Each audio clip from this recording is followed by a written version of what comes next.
Good day everybody, welcome to today's video. Today's video, I'm going to go through quickly how to remove a front fork if you need to replace the seals or do an oil service. First thing you got to do is get it up on the main stand. Now I want to point out this is probably not the safest method because there's a good chance that the bike could tip over or that jack could give out, especially with the front tire off, and could cause issues. But in my circumstance, I took that chance, but I don't recommend it. Now we got to remove the plastic fender. Now originally I was just going to try to remove one fork at a time, so you don't necessarily need to remove those top bolts. I would leave it all connected and remove the whole fender out at once instead of doing what I did right here, having hindsight. And then there's also another bolt in behind there, and the same on the opposite side.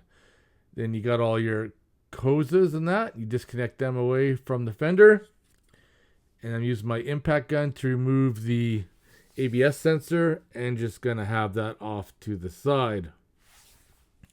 And now I'm removing the two bolts for the brake caliper, get those out of the way, and then I have some bungees hanging up from the bike that I am going to hold the brake caliper up with because I don't want any issues with the lines just kind of hanging there and adding more stress. I'm just having a quick look at the brake lining too. I need to replace them.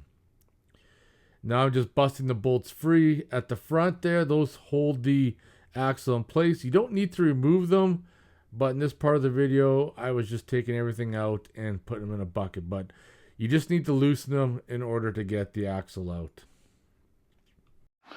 Now this might be a gatekeeper for some. It is a 17 millimeter. Same with the other side. We got the brake caliper there and all the plastic pieces for the fender. Just have a look at the axle. Now I'm going to remove the brake caliper on the opposite side. And this is where I realized that the brakes are really worn and I need to take care of those like ASAP. But for right now, I'm just going to take them off and hang them up until I get new brakes come in.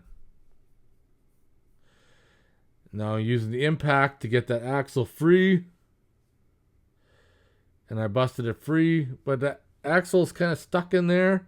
But don't be alarmed. This you got to be careful. I just used a brass hammer and I tapped it through. And then carefully took the tire off and the fender. Now with everything supported, you got a little hanger there on the one side that has the brake lines. You just want to remove that screw and you can leave that bracket hanging on the tube if you want.